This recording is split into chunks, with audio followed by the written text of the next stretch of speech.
అందరికీ నేను మీ సురేష్ నాయక్.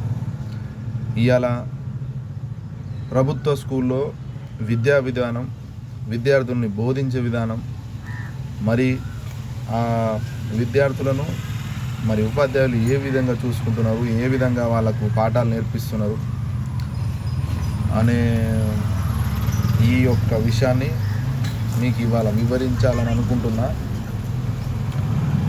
ఒక విషయం ఏంటంటే అన్న, గత 10 సంవత్సరాల క్రితం మీరు చూడండి, ప్రభుత్వ స్కూల్లో ఎంతమంది పిల్లలు ఉండేవాళ్ళు.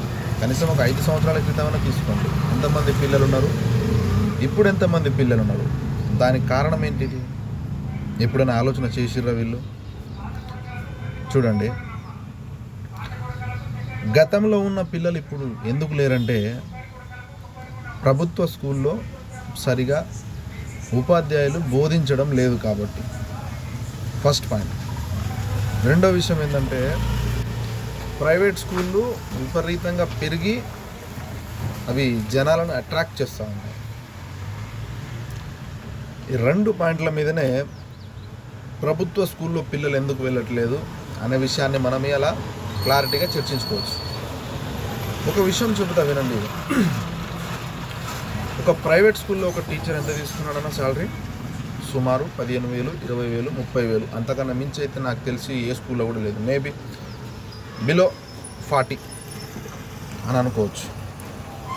కానీ ప్రభుత్వ టీచర్లకు సుమారు 50,000 పైనే ఉంటుంది. నాకు తెలియదు అంతగా, కానీ సుమారు 50,000 పైన. వీళ్ళు పని చేసినా చేయకపోయినా, వచ్చినా రాకపోయినా వీళ్ళకు శాలరీ అనేది ఉంటుంది.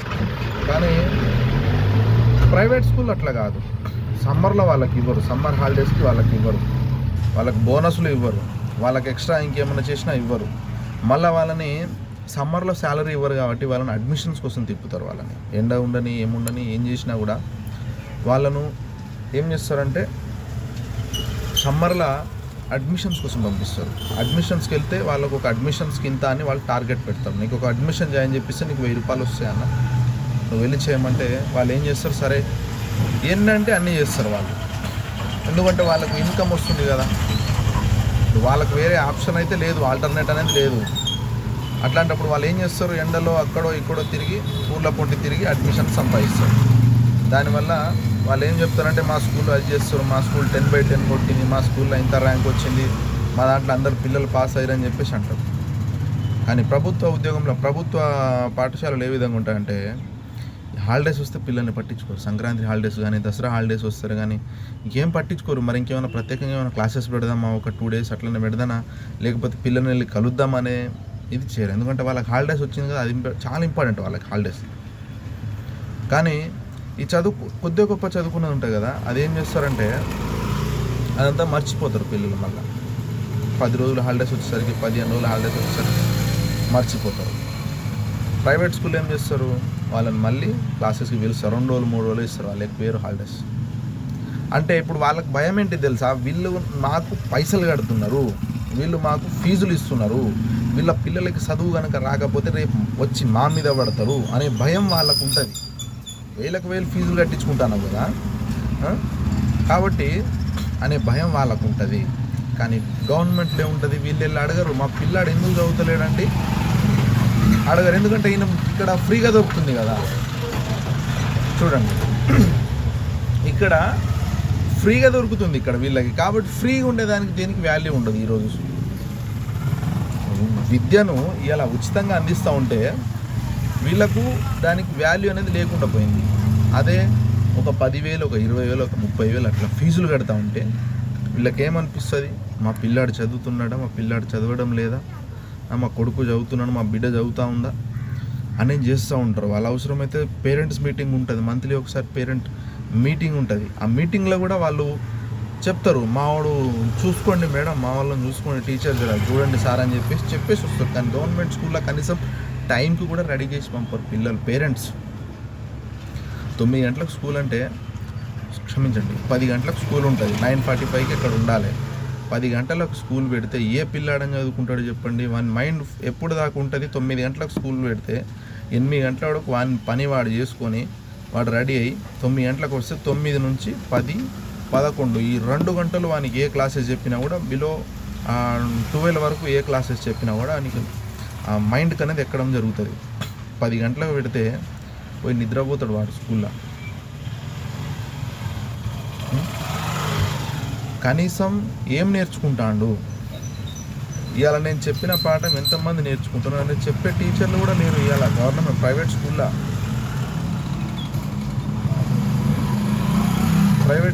గవర్నమెంట్ స్కూల్లో ఒక లెసన్ చెప్పి ఇవాళ వెళ్ళిపోతే మళ్ళీ రేపు వచ్చిన నేను మీకు లెసన్ చెప్పింది ఏంటిదిరా, ఏ లెసన్ అది మీకు చెప్పింది, దానికి రివిజన్ చెప్పండి అని చెప్పేసి అడిగే టీచర్లు కూడా ఇప్పుడు లేరు ఇవాళ. కొన్ని స్కూళ్ళలో అట్లాంటి వాళ్ళు కూడా లేరు.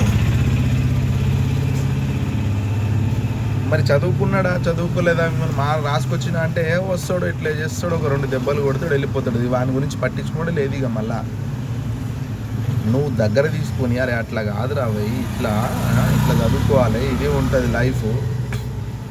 నేను ప్రభుత్వ స్కూల్లోనే చదువుకున్నా. నా ఫ్యామిలీ పరంగా కొంచెం ఇబ్బందులు ఉండడం వల్ల నేను అన్ని ప్రభుత్వ స్కూల్లోనే చదువుకున్నా. ఇంటర్తోనే ఆపేయడం అనేది చివరికి ఆటో వచ్చేసింది నా చేతికి. ఏం చేయాలి? నా లెక్క మీ బ్రతుకులు కావద్దు, నేను కష్టపడుతున్నట్టు మీరు కష్టపడకూడదు అనేది నేను చెప్తా ఉన్నా. కాబట్టి ప్రభుత్వ పాఠశాలలు కనుక పిల్లలు కనుక లేకపోతే రేపు ప్రభుత్వ ఉపాధ్యాయులతో పని ఏముంటుందండి? పిల్లలు లేనప్పుడు స్కూల్ పెట్టుకుని ఏం చేసుకుంటారు వాళ్ళు? ఉత్తిగానే జీతాలు అయితే ఇవ్వరు కదా. ఇవాళ ప్రభుత్వ స్కూల్లో నిండు కలగా పిల్లలు కనుక ఉంటే ఇంకో స్కూల్ అనేది పెరుగుతాయి, స్కూళ్ళు పెరుగుతాయి, టీచర్ల సంఖ్యలు పెరుగుతాయి, పిల్లలు పెరగాలి. పిల్లలు పెరిగితే ఎంతకంత పెరిగితే దాన్ని మనం చెప్పొచ్చు. నిన్న ఎంత దారుణం అంటే నా ఆటోలో కూర్చున్నారు కొంతమంది టీచర్స్. వాళ్ళు అంటున్నారు కదా, వాళ్ళే నేనేం మందలే, వాళ్ళే మాట్లాడుకుంటున్నారు.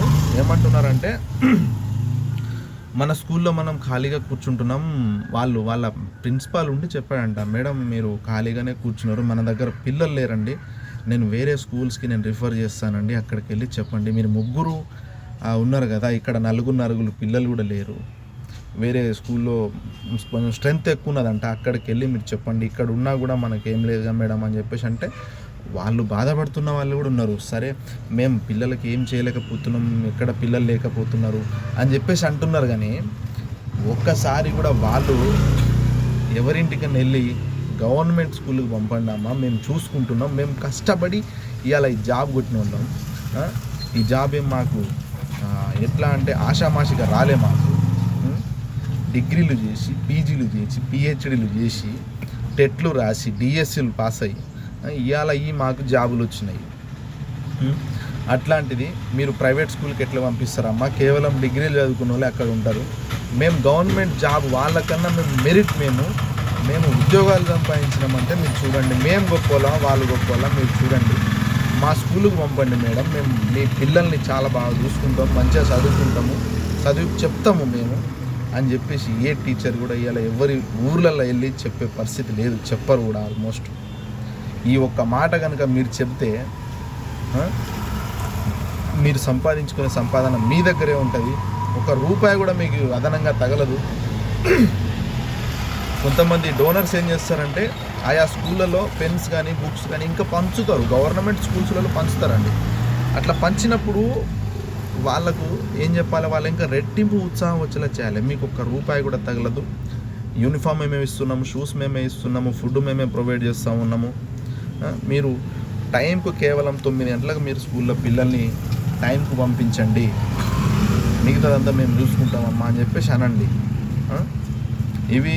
ఇవి మాత్రం చెయ్యరు వీళ్ళు. ఇవి చేస్తే కనుక టీచర్స్ రాబోయే ఫ్యూచర్లో మాత్రం మీకు ఫ్యూచర్ అయితే లేదు. నేను చెబుతా ఉన్నా కదా, మీకు ఫ్యూచర్ అయితే లేదు. ఇవాళ మీరు గవర్నమెంట్ ఉద్యోగాలు పోయి మీరు తర్వాత చివరికి మీరు మళ్ళీ ప్రైవేట్ స్కూల్లో చేరే పరిస్థితి అయితే వస్తుంది. ఎందుకంటే పిల్లలు లేనప్పుడు ప్రభుత్వం కూడా స్కూల్స్ని ఉంచుకొని మీకు జీతాలు ఇచ్చుకుంటూ కూర్చోరు. ఇది మాత్రం గుర్తుపెట్టుకోండి, వాస్తవం ఇది. ఇవాళ ప్రభుత్వ స్కూల్లో పిల్లలు ఉంటేనే మీకు లైఫ్, మీ తర్వాతి తరానికి లైఫ్. టీచర్ పోస్టులు పెంచలేరు, డిఎస్లో పెంచలేరు, పోస్టులు ఏం చేసుకుంటారు, పెంచి ఏం చేస్తారు? ఏడ చక్కగా ఉన్నారు పిల్లలు? ఎవరికి మీరు చక్కగా పాఠాలు చెప్తా ఉన్నారు?